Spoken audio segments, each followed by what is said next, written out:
game levels. While some are not as hard, some are just so difficult it takes forever to get past them. Now, last year I made a list of the hardest video game levels. There are some video game levels I've been through ever since I made my last list. Now I faced harder levels, but I'll still only put levels on the list if I've beaten them. Alright, let's begin this nightmare.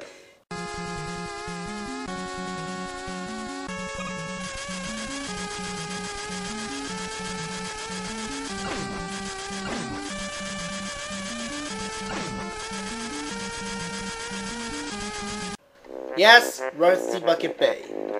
When you're in the water, it drains your air faster, and it can even drain your air even when floating on top of it. In the control room, there are these rotating obstacles that you have to jump over, and then hit a switch. Then hurry outside and get the jiggy from the propeller, but you might run out of time right when you get there. If that happens, you die! Sinobaz is one of the many reasons I hated F-Zero Maximum Velocity. One touch of the bombs, it'll detonate a big portion of the track. And there aren't a lot of healing areas. You have to act fast here. And what's worse is that, like the rest of the game, if you're bad enough rank on a certain lap, you will be ranked out automatically.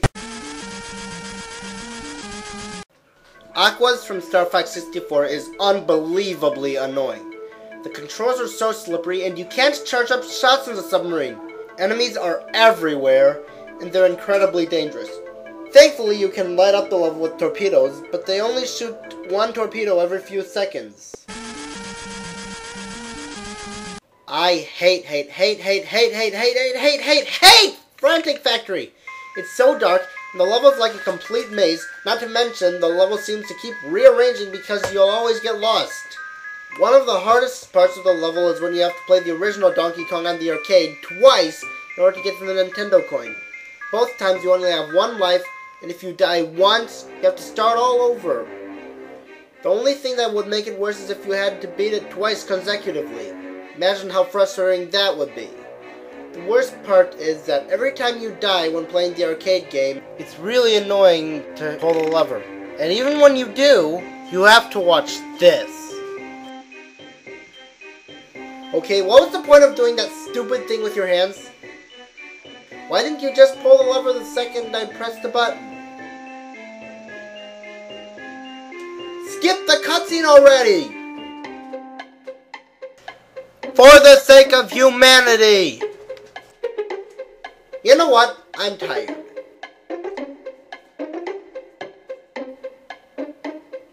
Good night.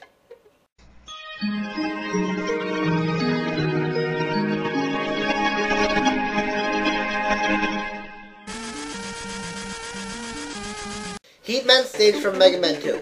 There's so many blocks that appear and disappear. It gets worse when you get to the block puzzle, which a lot of people don't like. You have to memorize it in order to get yourself across. And it gets worse when it goes over the lava and the bottomless pits. You have to jump with perfect timing to get to the exact platform or else you will die.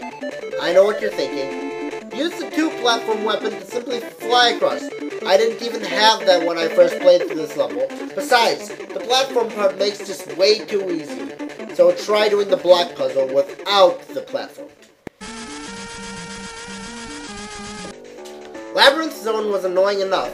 The launch-based zone makes Labyrinth Zone look like a kiddie pool. Launch-based zone is 2 zones of evilness. With traps everywhere, the second act is a gigantic maze followed by a 3-phase battle with Dr. Robotnik. In the first phase, he shoots these spike balls high and low. The second form uses a beam rocket and you have to jump on him when the spike balls aren't surrounding his glass dome. Then in the final form, he flies at you and you have to jump with perfect timing to hit him without taking damage. I'm not going to put Endless World of Yoshis from Yoshi's Island Game Boy Advance on this list.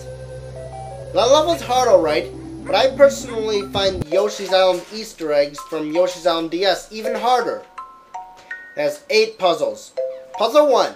Ride a Lakitu's cloud past spikes that will kill you in one hit. Puzzle 2.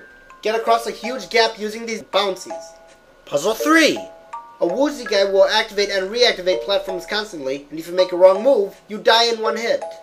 The fourth one is not that bad because you can simply slurp up Shy Guys and spit them upwards onto the switches. But the fifth one is annoying because everything's nearly pitch black. Thankfully, you can light up the room. The sixth one is the most annoying part because you have to shoot eggs to power this platform. If you shoot them too slow, you won't have any ammo left to power the platform. If you shoot too fast, your platform will go on without you when the big log thingy with thorns blocks your way. The seventh challenge is also difficult because you have to ride these super fast arrow wheels through the level. In the last one, you have to play as Superstar Mario and kill all the piranha plants to open the door. If you need more star power, collect another superstar, but you have to act fast or you'll return to normal and die. Think that's hard enough? Try doing that with 100 points, which requires you getting 5 flowers, 20 red coins, and holding on to 30 stars. I'll be honest here. I've heard of the original Castlevania a lot. When I finally got it, I didn't really enjoy it. I thought Castlevania 3 was better. The original Castlevania was just hard and very frustrating, especially the 4th level. It's divided into 3 stages, which are all really annoying. The first one has you jumping over platforms to get over a swamp. Bats and fishermen will keep attacking you and trying to knock you off the platform where you'll fall into the swamp and lose a life. In the second part, eagles will try to drop enemies on you. In the last part of the level, you come face to face with a bunch of bone dragons that take several hits to kill. Their fireball attacks give too much damage. And then, the boss. Frankenstein isn't that annoying. He simply walks back and forth, but his minion Igor jumps all over the place shooting fireballs at you. You can't kill him. It's really hard to defeat Frankenstein with Igor around.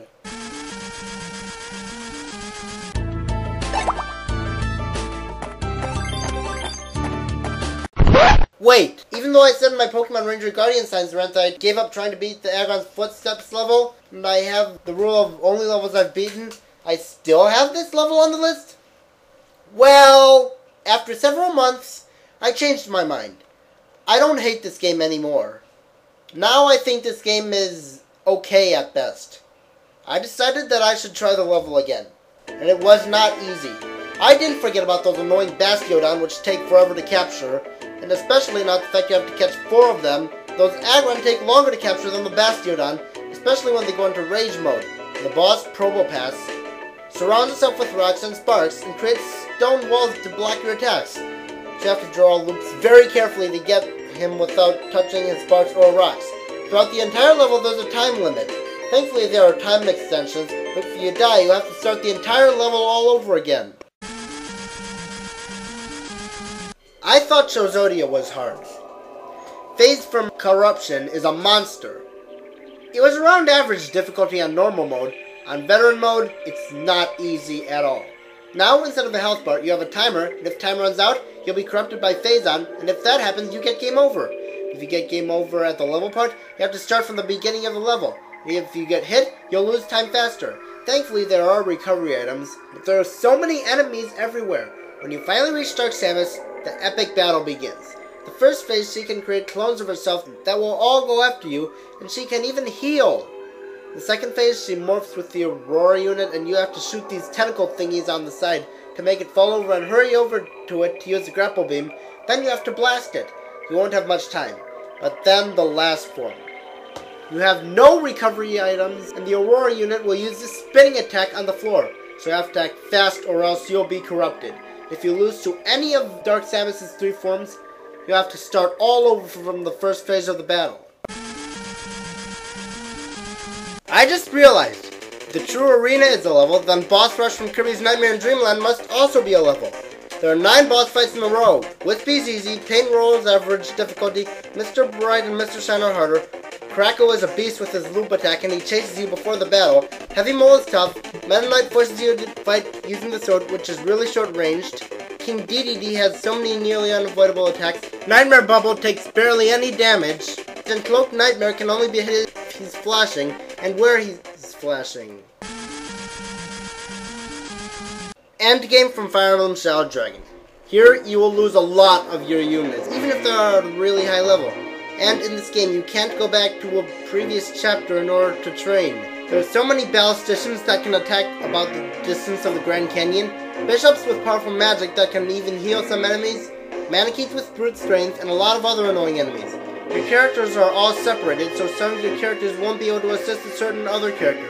Enemies constantly respawn, and they can even close doors. I finally beat the ice cave, but man was it tough. There are enemies everywhere, they don't always let you escape. Some can turn your characters into stone, there's some scores of the floor that damage you, and when you finally get the item you need, you'll think you're done with the level. But getting back is even harder because you've exhausted a lot of your inventory and barely have any health left.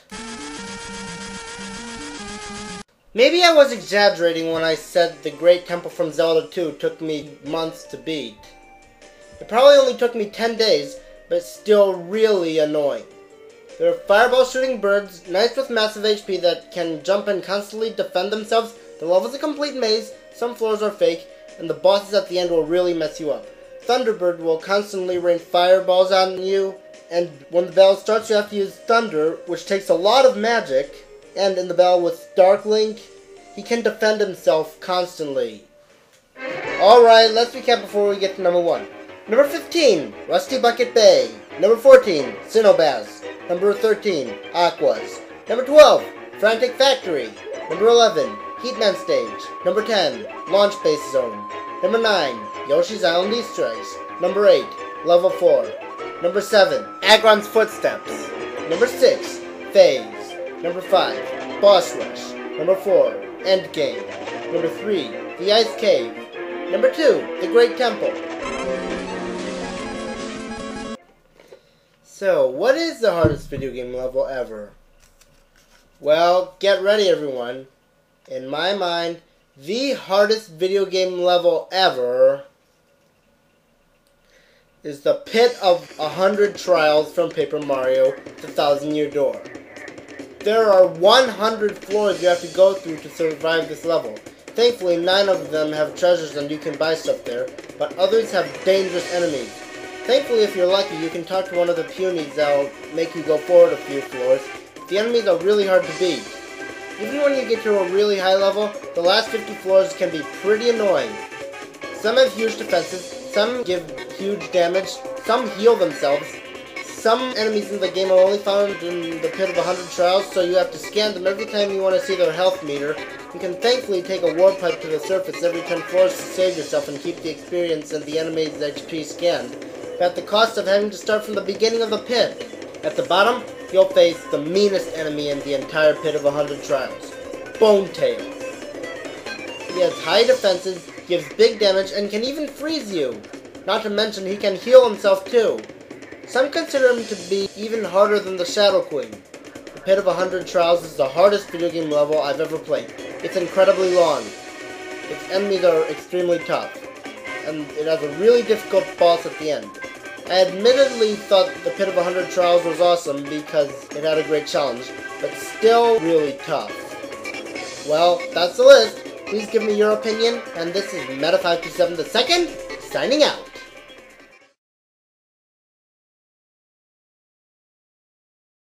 Somebody turn on the lights! I can't see shit!